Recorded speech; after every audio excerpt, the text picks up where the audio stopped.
sounded like part of what you're doing now in the immunotherapy is trying to assess dosages, basically. Trying to how much, both, you have two things. You have the vaccine itself and then what are they, the inhibitors? Checkpoint inhibitors, yeah. So is that sort of a key part of this, is that it's hard to assess, and so you're looking at the scans and so on to see whether, is it what happens afterward, and then in that particular case, maybe you said, gee, I wish we put more in. And is that why there were recurrences in some of these? Is it the same tumor sort of growing back because it didn't, it's like cutting a plant but not taking out the roots? I think you can think of most of our therapies as being like that, as particularly surgery, actually, as cutting out the visible plant that's above ground, but the roots are still there, and the seeds that have been planted that haven't started growing yet are growing. But one thing that's, the brain is notoriously difficult to get drugs into. There's a blood-brain barrier that exists. But one of the elegant things and potentially useful things about immunotherapy is you do not need to get the drug itself into the brain or the brain tumor. You just have to activate the immune system out systemically, like in the lymph nodes, for instance. And then the cells do the work of traveling, and the term we use is trafficking. So for checkpoint inhibition, the dosings are for the drugs that have been developed so far. The dose, the safe dose and the effective dose is pretty well worked out, actually, for those. And we don't have any evidence that the dose of vaccination, which is defined either by the number of cells in the example that I gave, or if it's a virus that kicks off an immune response, like polio virus or herpes virus, there actually isn't evidence that the dose matters, as long as you are getting some activity, because the immune system proliferates itself. Those T cells, they stimulate each other and then they grow on their own. So we don't know that the dose of our intervention is associated with impact. Thank you. This has been very enlightening, and I'm intrigued that in order to vaccinate a patient, you're re-injecting residue of their own tumor. And it raises the question in my mind, it's the very basic question, I guess, of what distinguishes a cancer cell from a normal cell. And the problem I'm stumbling over is, why should every tumor be different? If you understand the difference between a cancer cell and a regular cell, can you look at all of the different tumors you've excised and figure out how they're different? In other words, is there any commonality in this, or are they all really that different that you have to treat you have to have a basically customized treatment for each patient? Or ultimately, is the silver bullet going to be to find some baseline commonality that will work for everybody? I just want to make sure that you are not on any of my grant review committees. It's kind of like the series of questions that need to be asked, not just about immunotherapy, but about cancer therapy. Distinguishing a normal cell from a cancer cell can be pretty simple in some cases, but in others, in terms of targeting it may not be, because it's key to target. Like, one of the advantages of these approaches is that, unlike drug chemotherapy of the 40s, 50s, 60s, 70s, and 80s and 90s, and sometimes today, like, we're trying to be specific in our targeting to really avoid killing off all the cells in your gut and your liver, and making your hair fall out and everything like that. We did publish a study earlier this year where we were able to, through really elite technology, look at the RNA, so the messenger material for cancer, for cells, for living cells, and at the single cell level, so to take glioblastoma tissues and look at cell by cell what their RNA looks like.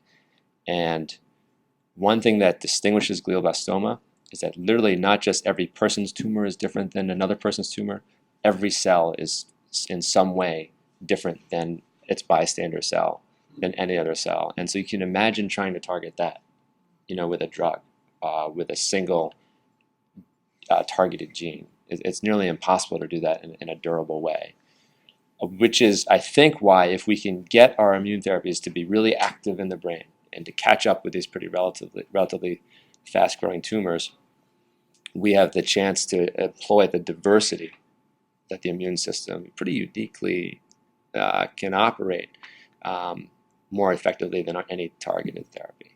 So the silver bullet would be a checkpoint inhibitor. That's a drug in a bottle. You inject it, and it generically activates immunity. And that's one step. Now, the converse, like the future, would be if we could identify what are called driver mutations. So in less complex tumors, there may be one or two driver mutations that are really account for the ability of these cells to keep proliferating. If those can be identified, then those could be targeted within a unified way, off the shelf, patient to patient to patient. But by the time we detect a glioblastoma, like those driver mutations have led to many other mutations that are too heterogeneous to target in a simple way.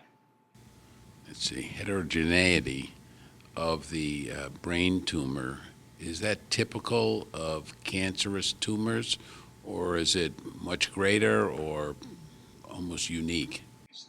Some cancers are more simple than others, so some can be more homogeneous, and those tend to be the ones that can respond and have durable responses to targeted agents. But the majority of cancers, and the more aggressive kinds of cancers, are very heterogeneous. And they've done very elegant and interesting studies where somebody might have a primary lung cancer that has metastasized to the kidneys or to the brain, and they will look at those other sites where the metastases have shown up, and it's different from the primary tumor.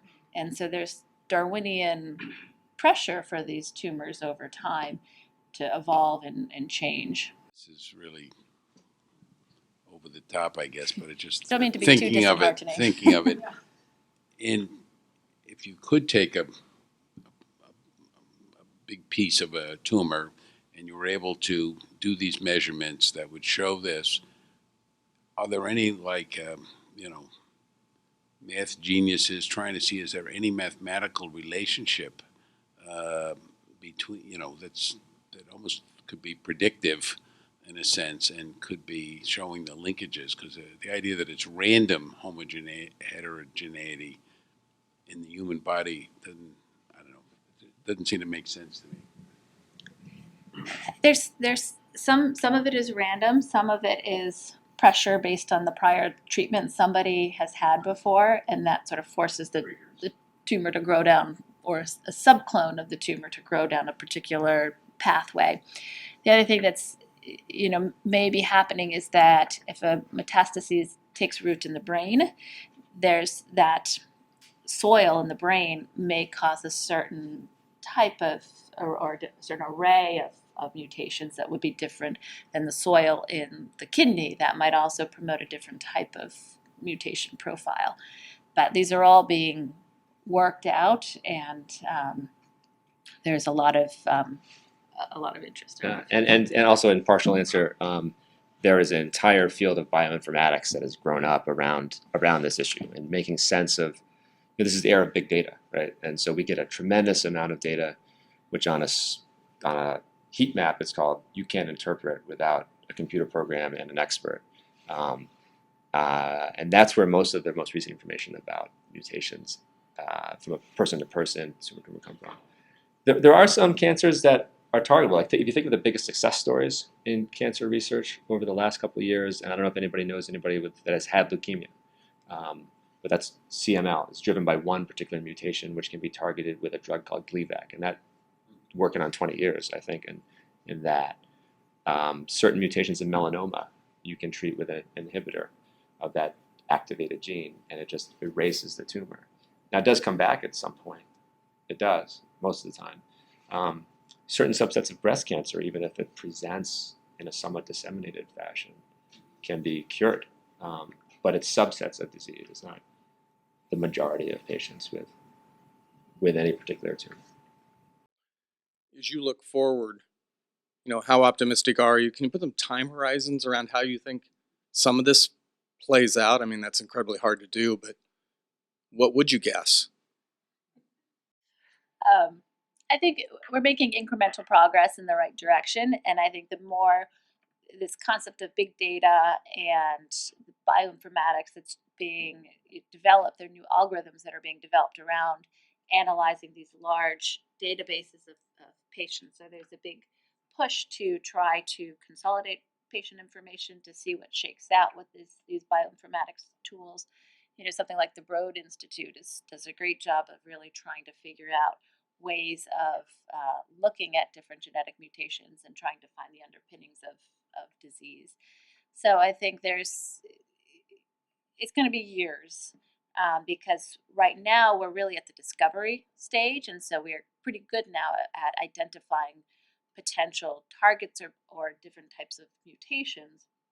What we need to do over the next probably 10 years or so is really figure out the drugs that are going to target those particular mutations or multiple mutations that we see. So we can find these things, but we don't necessarily have the treatment that matches the particular genetic discoveries or molecular discoveries that we're finding. And as a surgeon, I'm a tremendous, massive, actually, optimist, and I think it is a really exciting time. But I try to employ a little perspective, and because I think that when cytotoxic chemotherapy was first introduced by Sidney Farber in the 1950s, I think that was really exciting that they had something to do. And when the first surgery for breast cancer was performed that cured it, I think that was really exciting, and that was probably in like 1915. So it's a very cautious optimism and enthusiasm. We do know more, like vastly more, about these tumors than ever before. And I have what I think of as the hardest thing is that the tumors are just wired to combat anything that we can throw at them in general.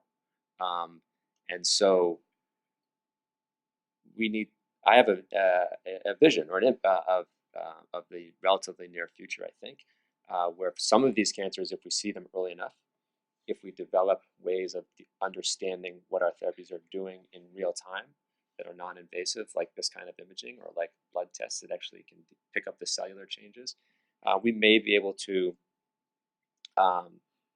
turn many of these diseases, which have relatively short-term projected survivals, into more chronic diseases with an evolving, constant therapy. So it's hard to see the route to that because it requires a clinical trial design that permits incredible flexibility, and it's hard to write that protocol and get it approved because it's hard to study the results except for on a one-to-one basis. But if we're going to talk about personalized medicine, we need to be able to treat individual people and individual tumors and not treat everybody with breast cancer, but 10,000 of those people the same way, and everybody with pancreatic cancer.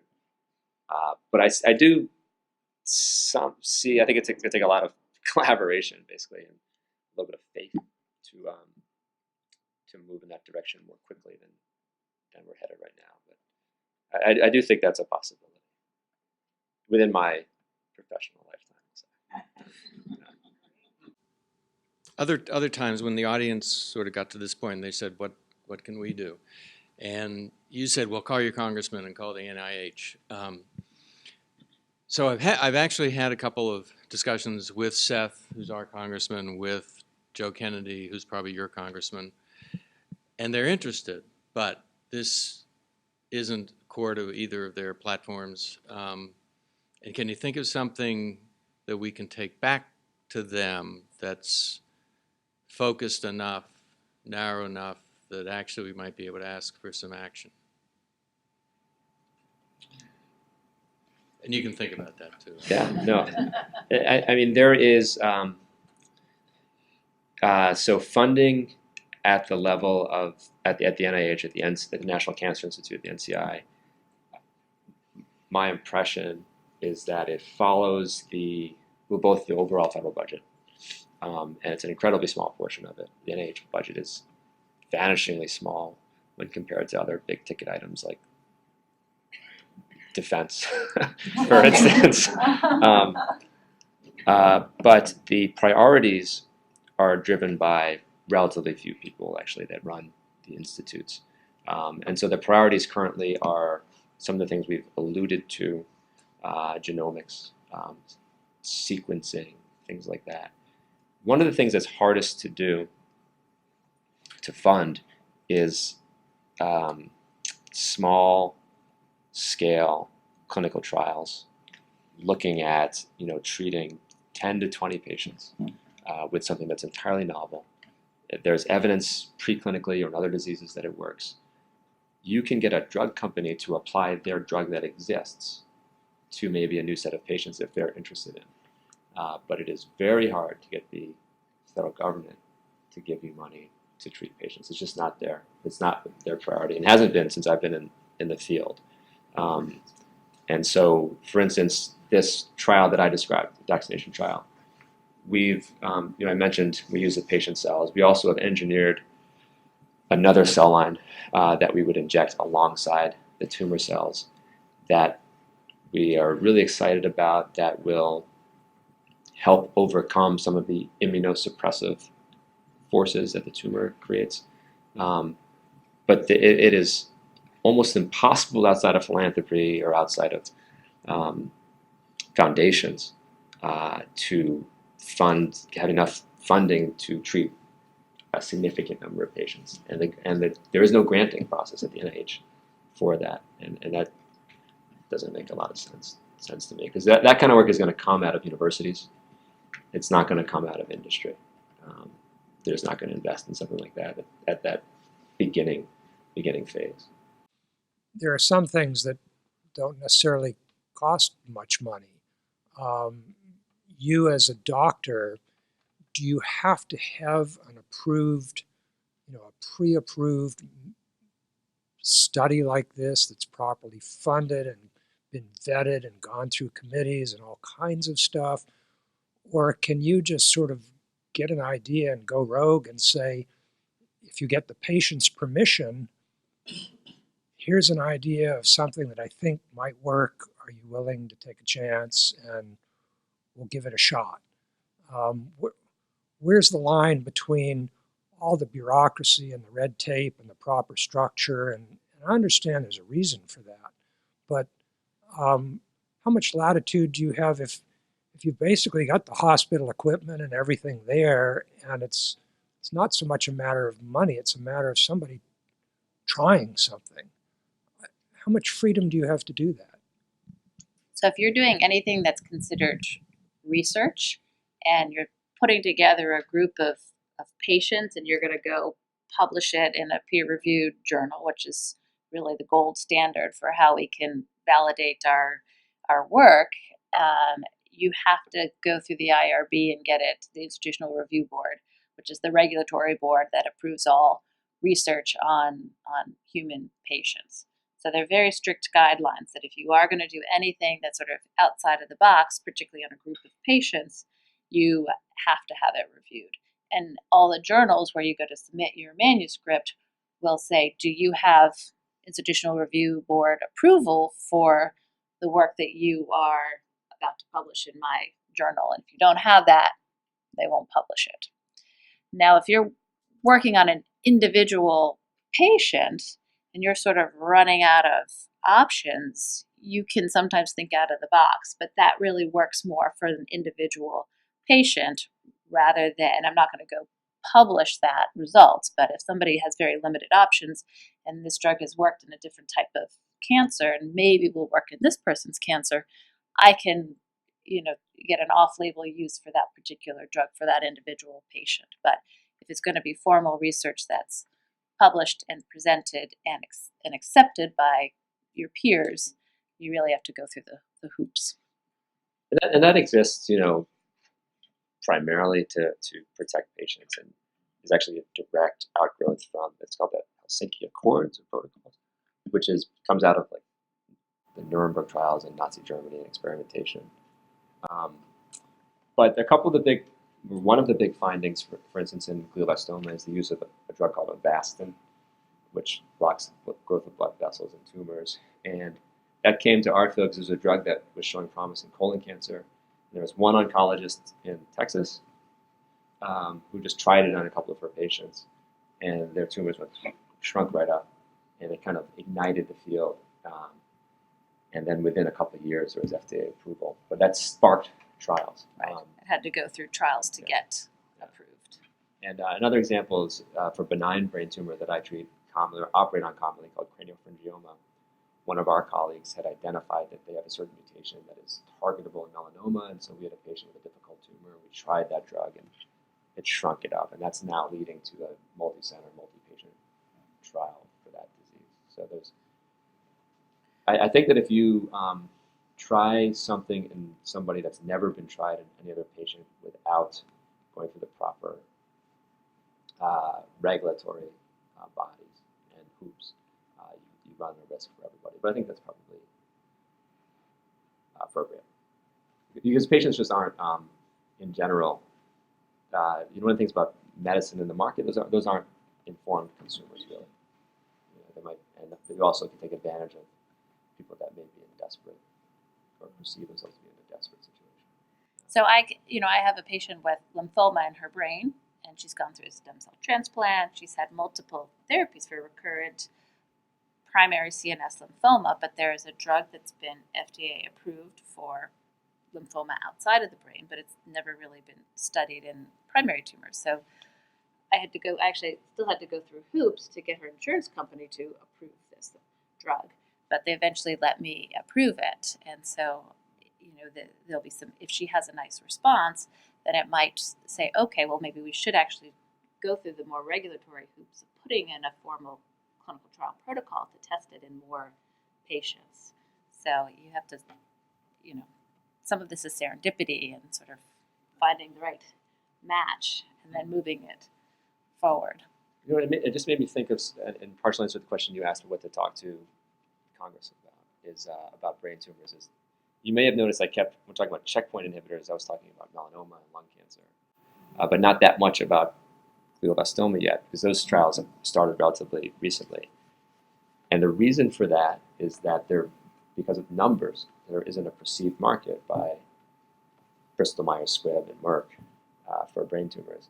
And so once they have a drug that's out there, it's been approved for big markets like lung cancer, then they're willing to distribute it and try other indications. But it's pretty rare that glioblastoma or brain tumors in general is the target market for any new intervention.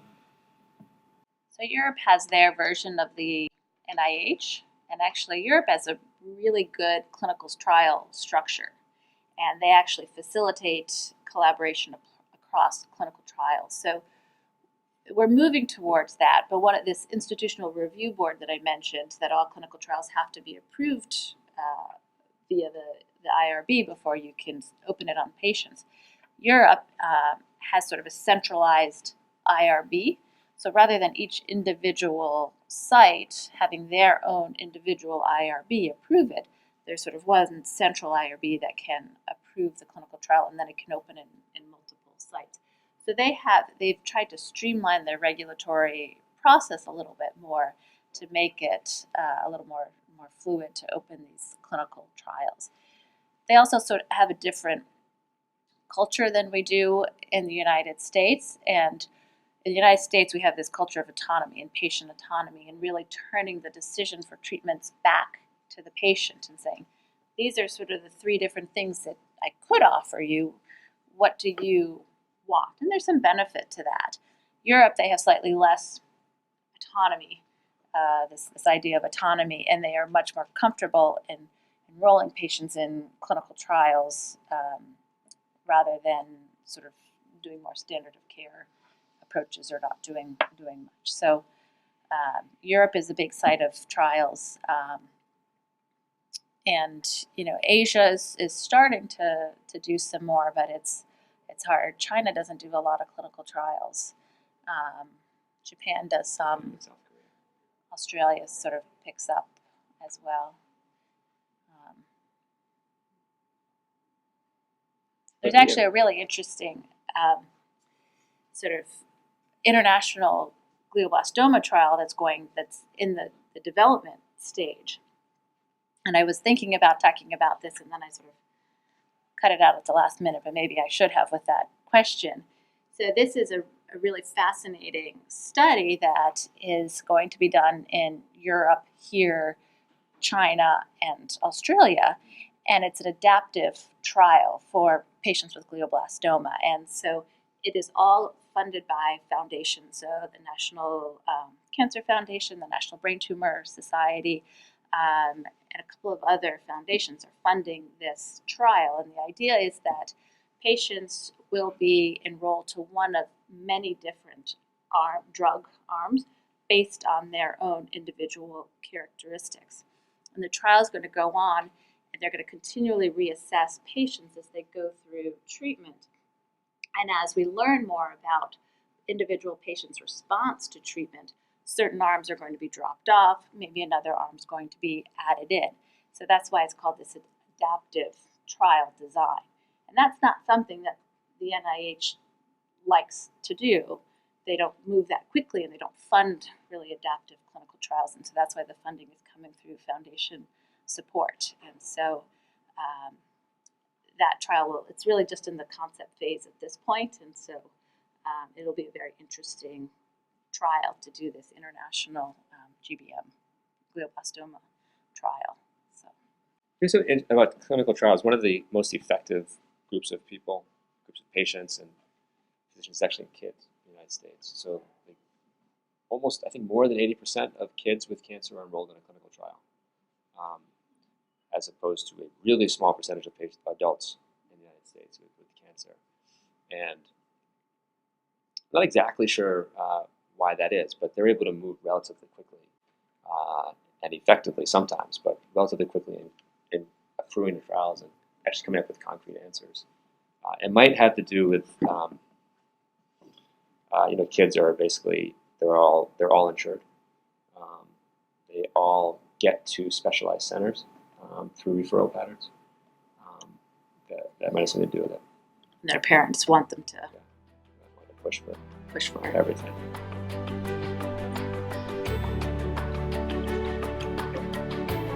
Thank you. Thank you.